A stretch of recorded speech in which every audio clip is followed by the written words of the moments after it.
You're listening to the Droematic Show podcast. All right, welcome back to another episode of the Droematic Show podcast. I'm your host, Droematic, along with my co-host, J-Dub, and we got Ty. And again, we brought back Lanika Bimbo as promised. Guys, welcome back to the show. All right. Calling me Ty. All right, so sounds like we're gonna bring a lot of energy to this. So as you guys know, we're doing a 3-part episode on relationships. How to make a more successful relationship, how to see if we can possibly stop divorces and things like that. So this is relationship based. Again, this is part 2 of our series of relationships. So this particular episode, there's 3 things we want to talk about. I know a lot of you guys sent me a lot of DMs through Twitter and also Instagram. So I'm gonna get some of those questions out.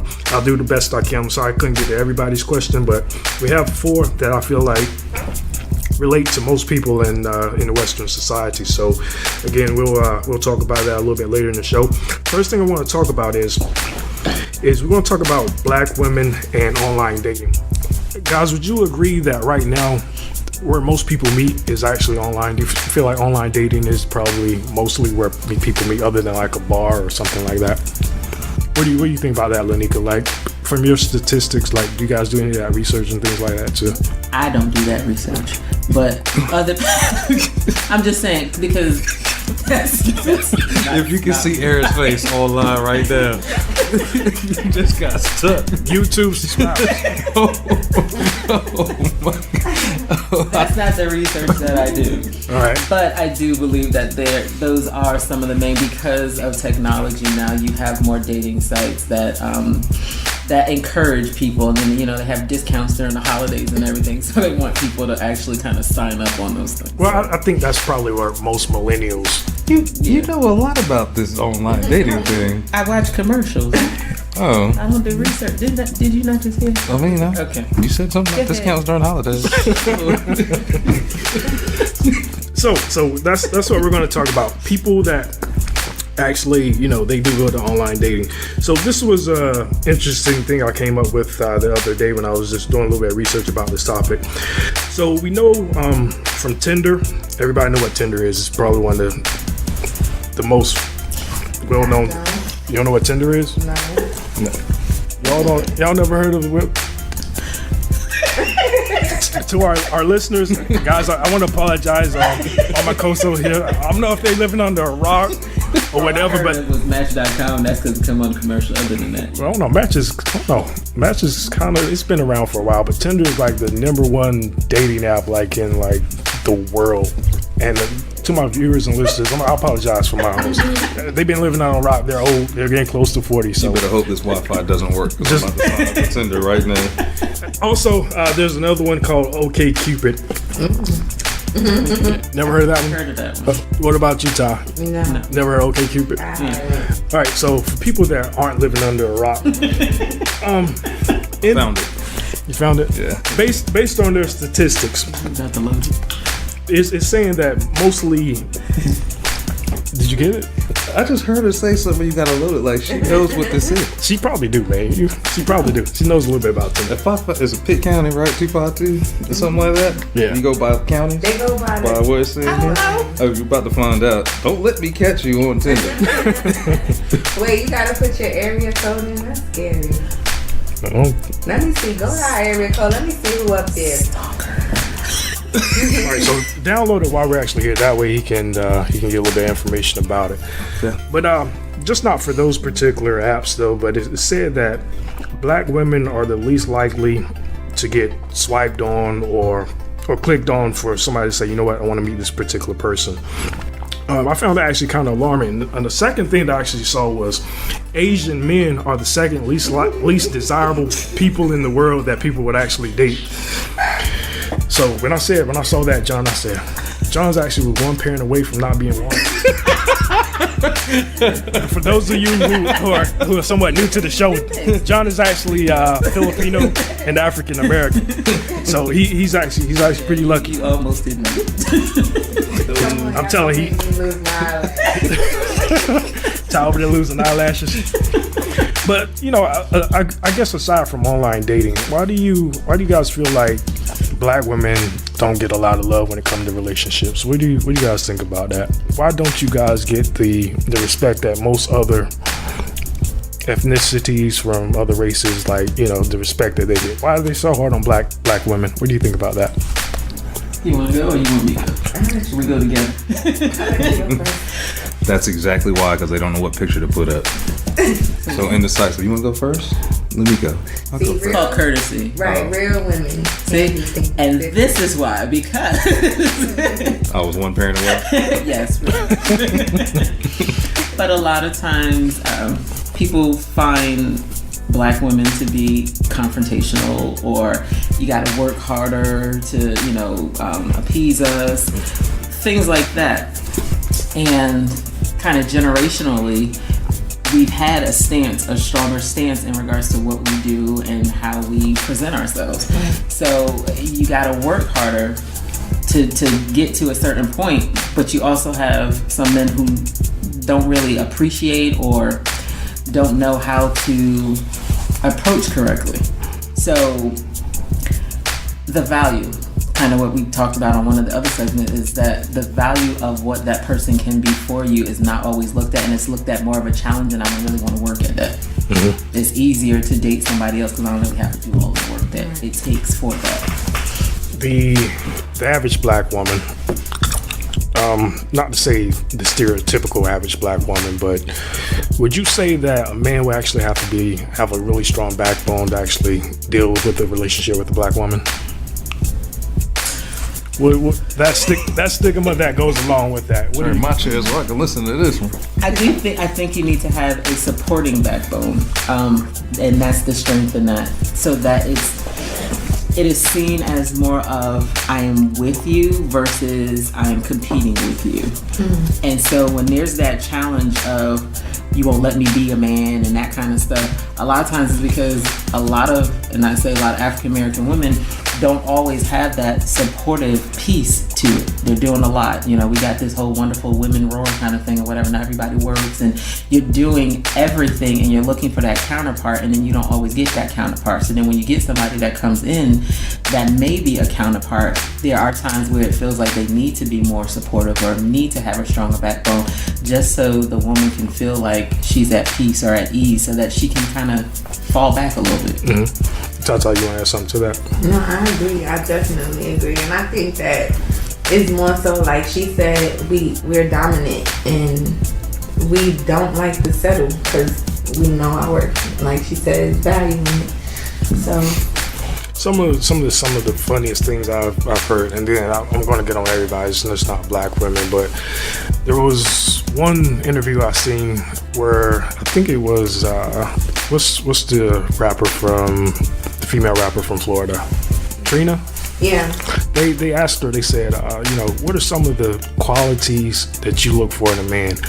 And something she said just kind of threw me back. Out of all the things that you can actually say, she said that I actually have to have a man that actually doesn't wear dirty shoes. That was like her biggest pet peeve. It wasn't like, financially stable, a good father to kids or anything like that. But she actually said that he actually has to have like clean sneakers on his feet. He can have clean sneakers on his feet and $2 in his pocket. Yeah, there's no stability in it. Yeah, I don't really. Women that say things like that,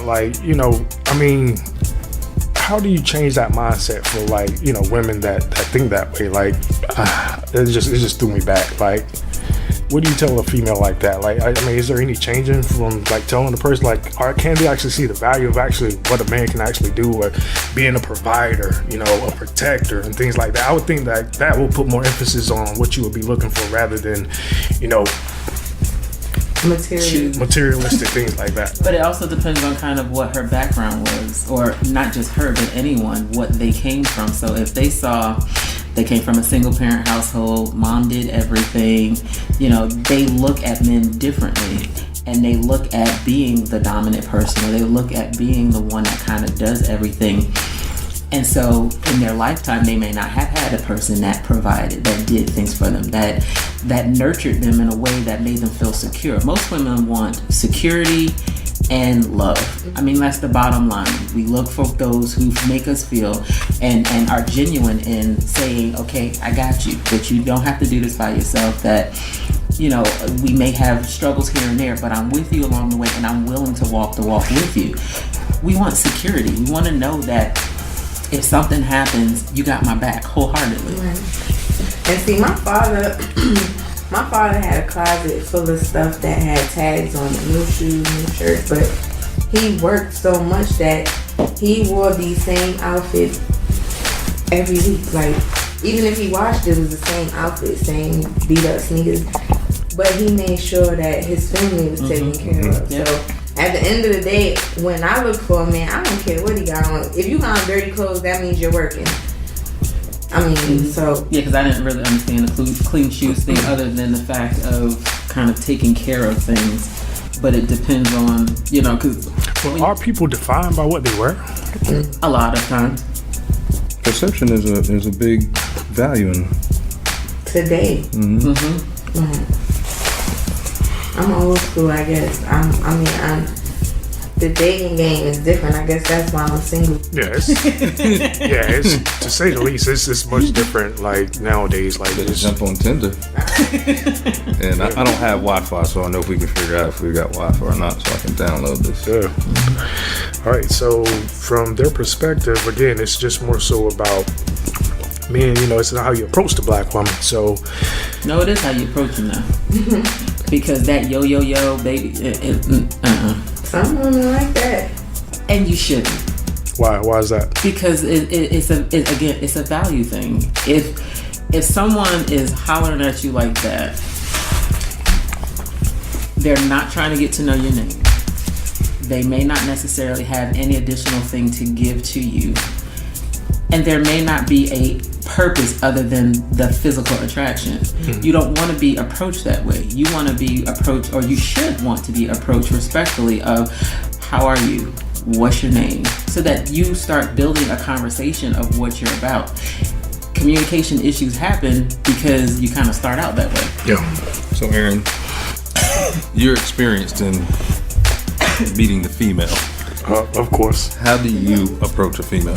How do I approach a female? All right, it depends on what situation, the type of woman I'm seeing, and a lot of factors. So just break down, I guess maybe an example that I can kind of elaborate more on that. Okay, so remember we took a trip to Charlotte. Yeah. And we stopped somewhere, had dinner. Yeah. And there was a group of females there. I said, I'm interested in that one. Right. How would you go about it? First thing is, I want to make sure I get eye contact. Because it's more about, for me, it's more about the confidence. Once I actually can gain confidence by actually, when she looks at me, when she gives me that signal, like, okay, yeah, that's a cute brother right there. Like, yeah, I like him. So, you know, my confidence, that's when my confidence will build up. Because women, they can detect when you got confidence and when you don't. You guys agree with that? They can pick up on that. So once I got that confidence flowing at that point, you know, all I say is it's either yes or no. I mean, that's the worst that can happen, and that's when I make my move. But I always want to make sure I got as much confidence as possible. And when that energy's flowing off of me, you know, I just do my thing. So you just say, excuse me? Like, They must call you. I don't know. It just depends on what type of mood I'm in. I might say some type of cheesy line or something like that. I don't know. Sagittarius. what's your name? Yeah, exactly. I'm asking. I'm trying to get tips, man. I don't approach. No, I don't approach come on now. females. You know, come on now. You know, seen me in action a couple of times here. Something we probably can't discuss on the air, but you've seen me in action before. And next question. Next question. Oh wait, now let's go back. Hold on, they moved past that one too fast. How would you ladies approach a man? And in today's age, women do it, so you can't say you can't. You're waiting for the man. They're probably like, yo. You got a job. Let me see your credit. Let me do a scan, I guess. You know, I don't know. For me, it's. Don't flex, cause you don't air. Don't flex. Don't flex. Be truthful. But it's more connection in like professional networking kind of. So you end up getting interested in someone in regards to kind of where you are and what you're doing. Yeah. So it's not like like I just saw some guy walking on the street and I'm like, oh, you cute. That's not my persona. And so for me, the connection is related to something that either was built along the way, or if I'm in some type of, networking or whatever. Why does it look like you The reason, say something? first of all, that one over there right beside you, like I already know what she would say. Like, he got some nice chicks. I mean, what's up, boo? Like she that type. She sees something she wants. She would just go like right in. Buying lunch, pays to discover. See what I'm saying? Like She said, "What's in your wallet?" You can't buy me nothing to eat right now. Go ahead, I'm good. What's your favorite chip? Yeah. what's those fabulous chips? Wow. Oh man. For those of y'all that just catching up to the show, Ty will eat chips, Shut and up. she likes to munch on chips. I'm always eating. I think that's. She doesn't eat. No, all right. Some of you might picture like she she's just be a chef. He gotta be. Oh, it ain't gonna work. I don't know, most men can cook these days. Yeah, they can. That's the only reason why people talk to Asian men, because they can cook, huh? I guess so. I don't think it's what's Still salty about that one. yeah, man. You're a pretty lucky guy. So going back to what Lanika said about networking and depending upon your location of how you actually interact and meet people that, let's say that, they're self-employed or work from home. I myself, I know I work from home a lot. Like I've been working from home for a long time. I don't get a chance to interact with as many people. Somebody like myself or like a stay-at-home mom or something like that, what advice would you give them to start meeting more people? Well, if you're working at home, depending on what you're actually doing, you want to see what events or programs or things that are going on in your area that relate to what you actually do. You want to make the effort to go someplace, and work should not be your only focus. You should want to go out to different things or things that interest you. A lot of people would disagree with that, and they would say, hey, you know what, I need to get my career situated first before I actually start thinking about dating and things like that. Do you feel like it should be more of a balance when it comes to relationships and, job and career and things like that, or you feel like this should just be one focus at a time?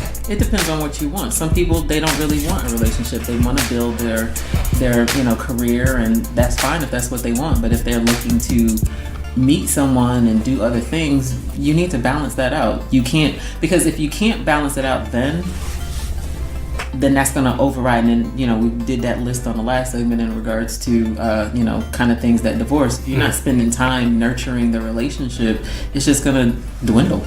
How important for a married couple, let's say, 5-6 years in, how important is it for that married couple to still go out on dates? I tell all my couples that come in, you need to have a date night. I don't care if it's twice a month or what. You need to have that time where you're not talking about the bills, the kids, what happened at work, where you are actually romanticizing each other again.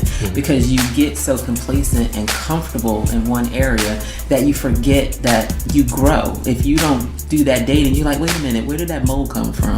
Or where did, I don't remember this. And you kind of miss each other along the way. You need one-on-one time where it's not interacting with everyone else. So there shouldn't be any excuse whether, you got 3 kids, Nope. both parents are actually working, no excuse whatsoever. Make time. Yeah. Okay. I think that when couples don't try to keep their relationship spiced up with dates and romantic gestures, it opens a gate for them to explore somewhere else because they feel like they're not getting it. All right, so with that being said, we're going to go ahead and jump right into these questions. And actually, I think, we're going to start with a really good one here. So again, this is straight directly from our DM box. This is the first one. We're going to start pretty light here. This lady wanted to know, she said, when is the right time for me to start back dating after a spouse is deceased? I don't want to be disrespectful to our kids. And I'm not going to jump on that one. I'm going to let the relationship specialist. With 2 track. What do you think about that? Well, some people would say about 6 months, but it depends on where you are in your grieving process. I wouldn't recommend that you go directly into another relationship right away, but it also depends on how that person passed. So if that person had been sick for so long and they eventually passed, well, you've kind of already waited through some of that process. Yeah. And so, you go out and you start mixing and mingling, and then you know, decide what you want to do. But I wouldn't say go directly into a relationship. I would say start making friendships and kind of build on things. I wouldn't recommend going straight into it because you're in your grief process. Right. And so when you're grieving, you're vulnerable. And so you may latch on to somebody or something that you don't really want, and then it ends up turning badly. The grief process takes a year to, not to get through, but that first initial year, you need that time to be able to process the birthdays, the anniversaries, all of those different things. That's a good point. So I wouldn't get into a full-blown relationship until at least after a year. But even after that year, you need to just kind of, you know, commingle with people and mix and you know, kind of find out who you are and who your new life is supposed to be about. Because when you're so used to, you know, you've been with this person for 20 years and now they're gone, it feels funny to be by yourself. So then you latch on to somebody or something that's just not really there for you. So I would say give yourself at least a year to kind of go through the process. And if you have connected with someone, just keep it at a friendship level until you want to change that into something else. Right. Good point. Really good stuff. You know, I'm saying we're sorry for your loss too. And you having kids, the biggest support system you have are the kids. They may have the same thing that she's having right now in terms of how she moves forward in life. They're probably having the same concern also because she's got to move forward in life. In that, I would say let your kids support you. Have some conversations with them. And if you're going to meet anybody, meet them together. Definitely. Anything you want to add to that, Ty? No, I was gonna joke about it, but he just made it like really, really serious. What if she's pretty? I don't want to say. Aaron's a good-looking guy. No, man. Come on, man. Don't put me on the spot like that. Don't do that. All right. Good stuff. Let me just go ahead on to the next question. The reason why I chose this one because this is more so a faith-based related show, and I know your background, Lanika, you know, your Christianity. So this is why I chose this question. All right. As a Christian woman, I want to know the key strategies to have a successful dating and relationship stage that will lead to marriage. I try to follow the principles of Christianity and live my life as a true believer. However, I keep falling short like I've done so many times in the past where I actually have sex before marriage. And again, I've fallen into temptation. I'm currently saved and love God with all my heart. How do I keep this from happening again and again with the next guy that comes along? Yeah, that's what she said, self-discipline. And it's easier said than done, but you have to get to a point where you kind of minimize that urge. There's a missing piece. So sometimes that intimacy that relates to sex is the intimacy that you're missing. Meaning that you utilize sex as a feeling of being connected to someone. And so if you want to be connected to someone, it feels like if I have sex with them, then I can be connected. Versus let me have a mental stimulation. Let me have a connection with them that's on a different level that I feel like I'm whole, that the sex is not actually needed in that. So it is a piece that is, I feel lonely and I'm missing this. And if I don't, although I'm Christian and things like that, then maybe that will go away. Or if you see that person as your potential spouse and you say, well, eventually we'll get married anyway, then this is just kind of part of it. Okay, so I'm going to play devil's advocate here of how other people are listening. Okay, so some people will say, okay, well, I'm with this guy and I believe with all my heart that, you know, he's the one for me. They're on the couch, Netflix and chill night for a saved couple. We'll put it that way. Sound like he's been there. And no, man. I'm just speaking here. Netflix and then chilling and y'all say cut it out. And y'all, they're just watching TV and you know, one kiss. I mean, do you feel like they should just kiss or something like that? Or you think that's forbidden? You think they need to set boundaries, or what do you think about that? I think you need to set boundaries depending on what you want to do. So if your stance is no, I'm not having sex before we get married, you got to not put yourself in predicaments like that. So if you're and sorry to cut you off, Lanika, what type of predicaments or what type of activities can a safe couple do that will keep them from getting in those predicaments? What would you recommend? Stuff outside of the house. Church. Church and Church song. I was just trying to shoot something there. His hormones in church, man. Just another building. But do activities that are outside of the house, things that you can, like amusement parks, or go to the mall, or go to a museum. You want to do activities that that are something that's meaningful to the two of you. If you start doing, I'm at home and we chilling and it's nighttime and it's this time of night, you're setting yourself up, especially if you're not disciplined in that area of the flesh. Yeah. You're opening the door for the possibility of doing that. And if you feel that you're not strong enough to handle that, putting yourself in those predicaments is not something that I would recommend, because it's going to just, it's the temptation. And the Bible talks about, he gives you temptation, he gives you a way of escape. But when you keep putting yourself in those tempting moments, after a while, you're like, you know what, just a little bit. And if, one kiss leads to the sensation here and the this there, and you haven't had it in this, this long, and ooh, that feels kind of good, and okay, well, we're gonna get married anyway, so why not? And then there you go. Yeah. And there's emotional connections and attachments to that you can't really disconnect it. Women are very intuitive when it comes to that piece, and it becomes a part of you. So it's that soul tie. Yeah. And when it's that much a part of you, it doesn't allow you to disconnect like you need to, if you need to. So to some of the audience who might not be Christians, when you say soul tie, basically I guess you can relate that to when a girl, she actually sleeps with her first guy, and I guess her first love or something like that. I guess would that somewhat relate to what you're saying? Basically, the soul tie is the people that you sleep with, they take a piece of you. And so you are connected in some kind of way to this person. You have still some kind of emotional connection. You have some kind of open door for that level of love or feeling for that person. And each relationship you go through takes a piece of you. Yeah. And so, one person you slept with, well, everybody else they slept with, you kind of slept with too. Yeah. Because that you're constantly redigging that hole, so to speak. And if you're constantly redigging that hole, there's no closure to that. And so you're constantly just kind of reopening wounds that kind of distorts where your thought process of that relationship. Kind of when we talked before on the other segment about what stops you from seeing the different signs of poor relationships, sex is pretty much one of the number ones, because it felt so good, it was so good, or it's there readily available, and therefore I'm going to continue even though he's not working out, he's treating me this way, but this part is good. And so it distorts your thought process. So stuff. to answer that question, just stop watching Netflix on the couch. Go to the park. No more Netflix for the save folks.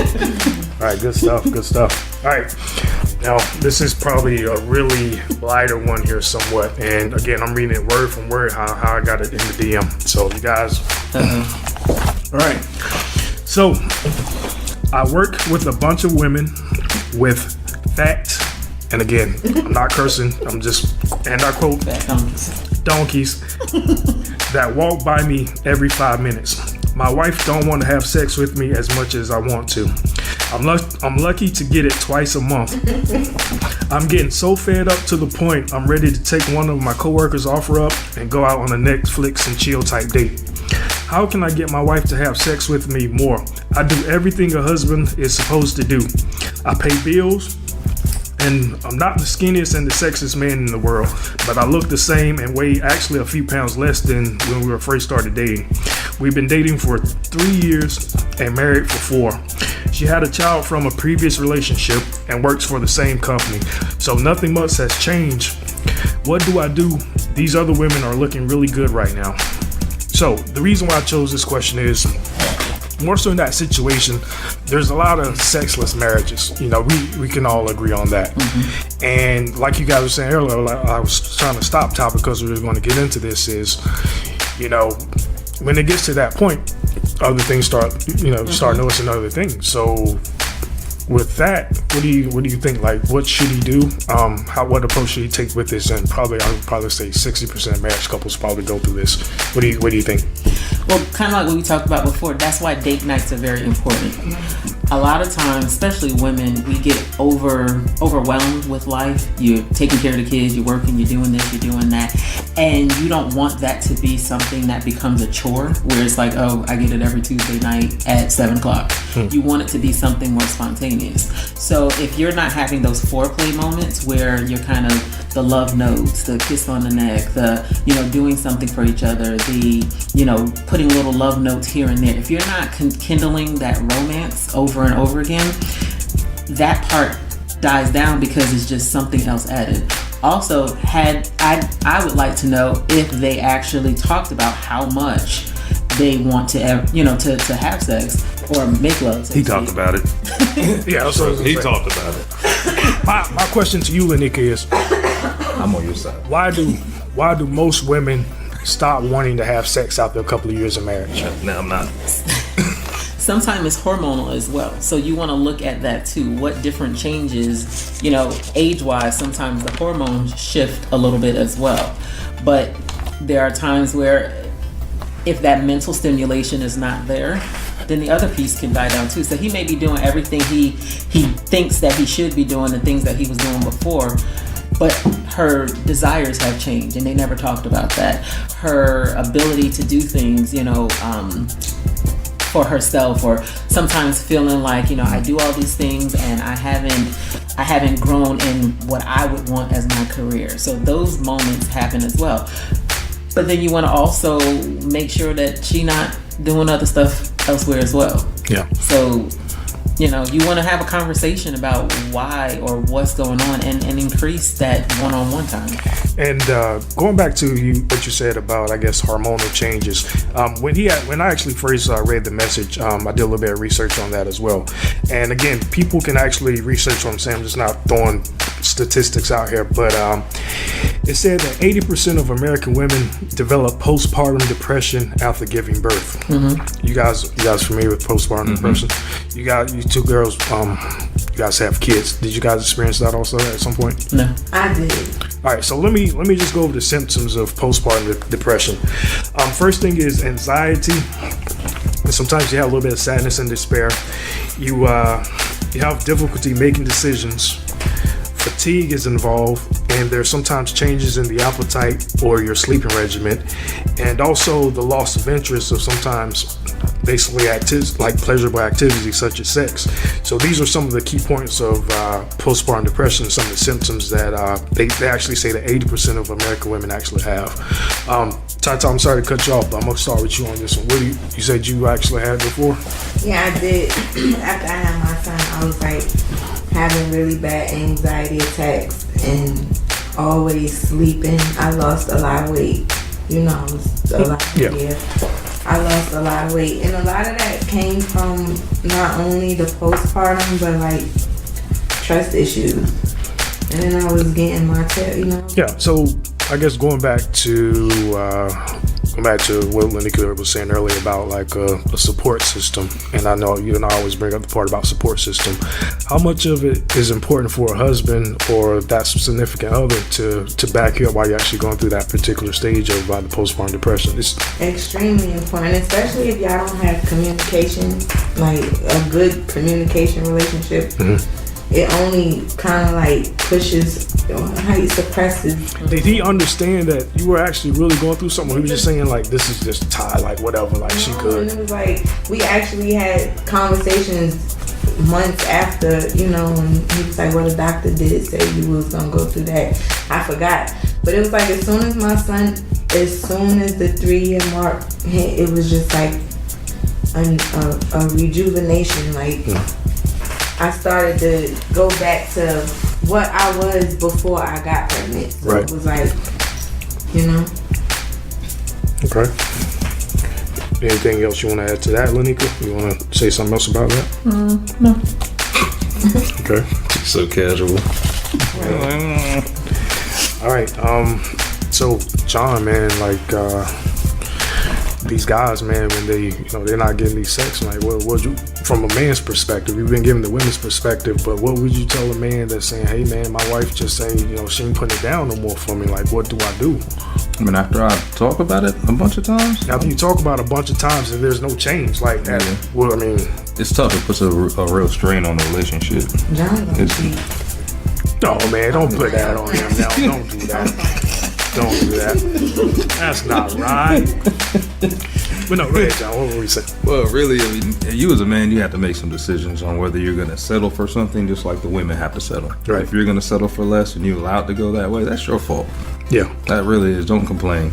And if you're going to fix the situation, if you're going to do more to date your wife or your significant other, then do more. But as long as you've done enough to the point where you're satisfied with what you've attempted, be happy and just move on. Be happy with the decision and move on. Let me ask you something. It's said that you actually don't really find out the real person until about 5 years into the relationship. That's when you actually see the real person. Until you move in with them. Until you actually move in with them. How do you guys feel about, and Nick, I know your stance on it from a Christian perspective. Again, everybody, they don't practice the Christian religion, and they will say, well, you know what? I'm not going to just, go up and marry somebody until I actually move in with them and see what everything is like at that point. Do you feel like that just kind of takes away everything, like knowing what everything is actually before the marriage? Like, what's the pros and cons of that? So I did recently a segment called Wife or Wifey.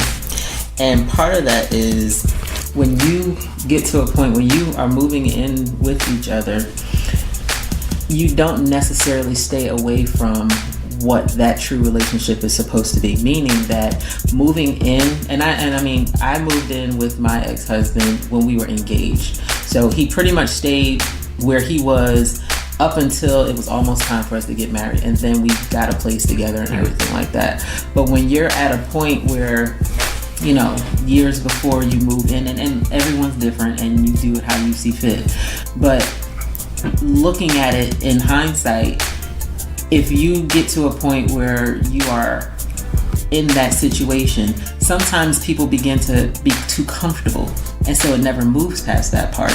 And so it's like, well, kind of like, I guess, what's the saying there? Like, you get in the milk, no need to buy it. Right. Mm-hmm. So it's like, and then you get people saying, well, you said you was going to marry me, and da-da-da-da-da. And it's like, well, what's the point now? Because we're doing everything that a married couple would do. So what's the purpose? Yeah. So that would be the downfall on that part. But being able to know people ahead of time, you don't necessarily always have to live with them. You see what their house look like. You don't have to stay overnight, or you don't have to stay there to see their demeanor and how they interact with other people and what's going on in their life. I want to know what they look like when we wake up before we get married. Send you a selfie. Got an answer for everything. I'm gonna catch you in something. I prayed before I came. Jesus is on my side. We're gonna need Sean's help in here for a little while. Well, for those of you who don't know, Sean's her backup. All right, man. Actually, been good stuff, guys. Good. Now, this is the final question here.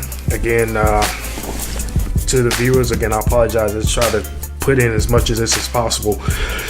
How do you know when enough is enough? It's basically going back to John, what you said. How do you know when enough is enough in a struggling marriage, whether it's due to constantly fighting about the same thing all the time, finances, constant cheating, or dishonesty along with secrecy and lying?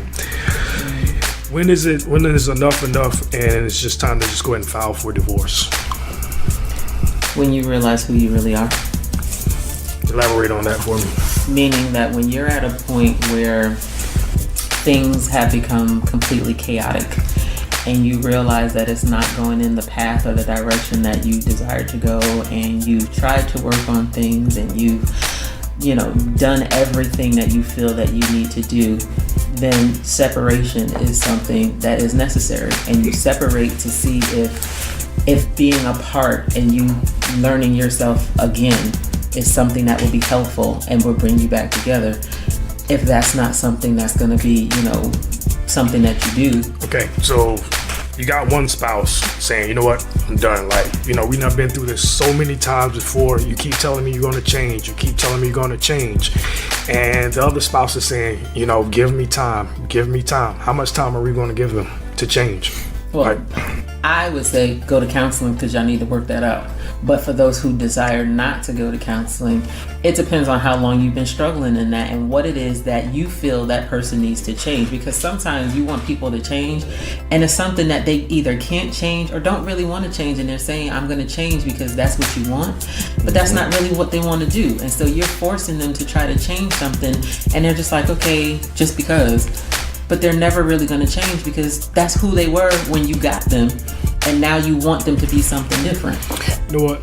A famous quote, you guys probably know it, that Maya Angelou said. She said, when somebody shows you who they are, believe them. You know, can people actually change in a marriage? Like, do people actually do grow apart? A lot of people say, you know what, I think it was another ratio where it was like maybe 43% of a survey that the reason why most people divorce is because they grow apart. Now, I don't know, like, people fall in and out of love, so I wouldn't say that. I just feel like you have to really get tired. Like, what do you mean? For example, like with me, I went back so many times because of my belief, like, you know, and praying and counseling with different pastors and, you know, people that had that experience. You just have to get tired. Like, you gotta know that that's enough. Like, you can't put but so much on yourself. If it's one-sided, that's why they say, like, if it's unequally yoked, it's not gonna work. Even though it's y'all together and y'all may be married, y'all may just be in a relationship, it has to be equal. It can't be. How much should the other spouse compromise? You know, if they're not meeting them halfway, what is the compromising point where, you know, you get to a point where you say, okay, well, baby, if you're not going to do this, maybe we can work on this. Like, let's say, for instance, I don't know. I would probably say, like, a reason for a divorce is probably due to addiction. Like, you know, they might be addicted to crack or opiates or heroin or something like that, to that nature. And, you know, it's a strong habit. It's interfering with their relationship. How much time do you give them to say, hey, you know what? She's never going to change, or he's never going to change, or he's going to stay to his addiction? Because I know it's a pretty stiffy topic, but what do you guys? But you can't go into a relationship thinking you're going to change someone. So if he or she was smoking crack before you got into the relationship, you can't go into a relationship saying, okay, I'm going to be the one to stop them from doing it. And when you go into a relationship trying to create that person, if they're not ready to be there, you can't make them be there. And that's not to pick on women, but that's what most women do. Yeah, because we get this little thing of, you know, he got to be this, he got to be that, he got to be, and you. It's a default defect. Okay. John, when you think it's enough, man? When you get to that point where you're trying to compromise, if you compromise, you compromise in sales, in negotiations. Those are compromises. But compromising in life and who you are and what makes you happy, it's not a partnership then. At that point, if you're not together, basically everything everybody's been saying, equally yoked, and you have a problem. That's a real relationship issue, and you have to be afraid to just separate and figure out whether you're going to stay together or not. And it's not a compromise. Compromising is putting a tilt to the scale in a way that best benefits both parties, but you're using two separate scales rather than one scale. Yeah, that's a good point. So that's a heck of a good point. I got some good stuff. That's right. I read the book.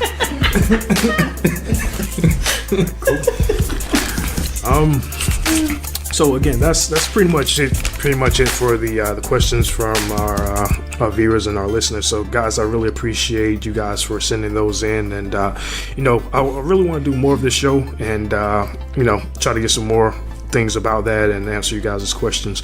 This was a really good episode. I hope you guys got something from it. I'm gonna just go ahead and close out this show. Guys, anything else you want to say before we close this show up, wrap it up? If you need therapy, call Faith-Based Counseling Services at 252-493-6300. And again, that number was 252-493-6300, or you can go to faithcounselingservices.com. Don't get tired of me now.